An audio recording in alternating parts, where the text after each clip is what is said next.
Hi friends, welcome back to my channel. ಇಂದತ್ತು recipe ಐತಿಕ್ರು Kasaragod style beef curry. Kasaragod ಕಾರ್ ಈ ವಿಡಿಯೋ ನೋಕ್ರೆಂಗ್ ಕಮೆಂಟ್ ಹಾಕೋರು ಇನ್ಶಾಲ್ಲಾ. എങ്ങനെ ആക്കുറോന്തു നോക്കാം. നാവിടെ കുക്കർ വെച്ചിരെ ಅದಕ್ಕೆ 2 ಟೇಬಲ್ ಸ್ಪೂನ್ ಹತ್ರ ಆಯಿಲ್ ಬಿತ್ತೋನು. ಅದನ್ನೆಲ್ಲ ಚೂಡಾಯಲ್ പിന്നെ ഒരു തെല്ല് കരച്ചപ്പിടോನು. ಅದಕ್ಕೆ തെല്ല് ജീരകിടോನು. ജീരം ಬಡಸಪ್ಪು ഒരു ഹാഫ് സ്പൂൺ ಹತ್ರ ഇട്ടെങ്കാಯ್ತು. ഒരു 2 ಆನಿಯನ್ ಅದ್ರ നല്ല ಫ್ರೈ ಹಾಕೋನು.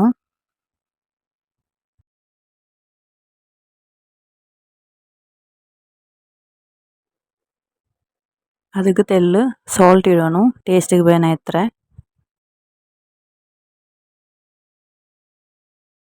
ಇದು നല്ല ಫ್ರೈ ಆಯೋ ಬಂದರೆ ಎನಿ ಟೊಮೆಟೊ ಇಡ. ನಾവിടെ ಟೊಮೆಟೊ ಜೆಂಡು ಇಟ್ಟೋ ಉಲ್ಲೆ ನಾ ಜೆಂಡು ನೀರುಳ್ಳಿ ചെറിയതിರ್ತಾರೆ. അങ്ങനെ ಟೊಮೆಟೊ ಮೀಡಿಯಂ ಸೈಜ್ ಇರೋದು ಜೆಂಡು ಇರ್ತಾರೆ.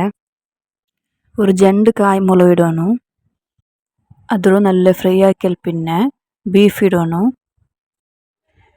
ನಾನು 1/2 kg ಹತ್ರ ಬೀಫ್ ಇಟ್ಟರೆ ಅದ್ರಿಂಗನ್ನ ಮಿಕ್ಸ್ ಆಗಿತ್ತು.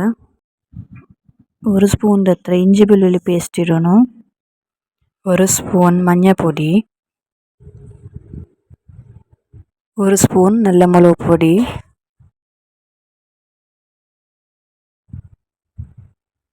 ನಾವುಡೆ ಗರಂ ಮಸಾಲ ಇಟ್ಟವುಳ್ಳೆ 1 ಸ್ಪೂನ್ ಹತ್ರ ಗರಂ ಮಸಾಲ ಇಡೋನು.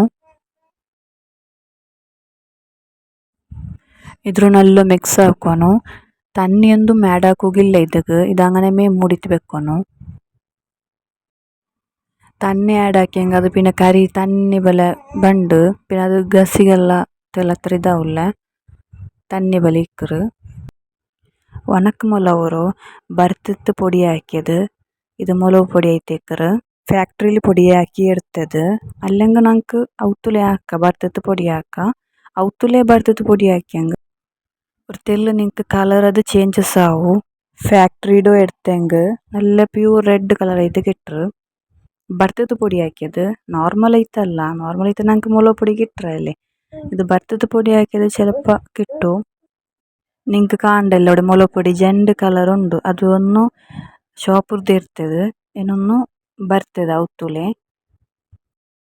ಜೆಂಡು പൊടി ಮಿಕ್ಸ್ ಆಗಿ ಇಡೋಣಂತಿಲ್ಲ.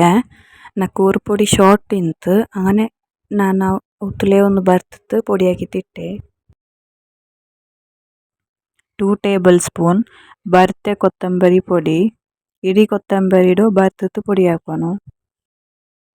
പിന്നെ ಅದ್ರ നല്ല ಮಿಕ್ಸ್ ಹಾಕೋನು. ഇവിടെ ನಾನು ಬೀಫ್ ಮಸಾಲ ಅದೆಂದು ಆ್ಯಡ್ ಹಾಕಿತ್ತಿಲ್ಲ. ಇದುವೇ ಬೇರೆ ಎಂದೂ ಆ್ಯಡ್ ಹಾಕೋಗಿಲ್ಲ. ഒരു വിസിലായിട്ട് ഒരു 15 മിനിറ്റ്സ് ಲೋ ಫ್ಲೇಮಲ್ಲಿ ಬೆಕ್ಕೋನು. ഒരു വിസിൽ ಹೈ ಫ್ಲೇಮಲ್ಲಿ ಬೆಕ್ಕೋನು. പിന്നെ ಲೋ ಫ್ಲೇಮಲ್ಲಿ 15 മിനിറ്റ്സ് ಬೆಕ್ಕೋನು. നല്ല കറക്റ്റായിട്ട് ಬೆಂದಗಿಟ್ರು. പിന്നെ ടൈമിങ്സും നല്ല ಕೊರೋಡಿ ಯಾರೈತೆ ಟೈಮ್ ಎಂದೆಡ್ಕಿಲ್ಲ. ನೋಕೋರು ನಾ ತಣ್ಣಿ ಆ್ಯಡ್ ಹಾಕಿತ್ಲೆ ಅಲ್ಲೇ ಕರಿ അങ്ങനെ ಬಂದರು ನೋಕೋರು. ಲಾಸ್ಟಿಗೆ ഒരു ಹಾಫ್ ಲೆಮನ್ ಇಟ್ಟಂಗಾಯ್ತು. Ready to eat beef curry, Kasaragod style beef curry. ನನ್ನ ವಿಡಿಯೋ ನಿಂಗೆ ಇಷ್ಟ ಆಯ್ತಿಂದಂಗೆ ಫ್ಯಾಮಿಲಿ ಫ್ರೆಂಡ್ಸ್ಗೆ ಶೇರ್ ಹಾಕೋರು, ಕಮೆಂಟ್ ಹಾಕೋರು, ಸಬ್ಸ್ಕ್ರೈಬ್ ಹಾಕೋರು, ಬೆಲ್ ಬಟನ್ ಒತ್ತೋರು. ನನ್ನ ವೀಡಿಯೋಸ್ ಎಲ್ಲ ಅಪ್ಲೋಡ್ ಹಾಕಿದ್ದು ನಿಂಗೆ ಕಾಣು.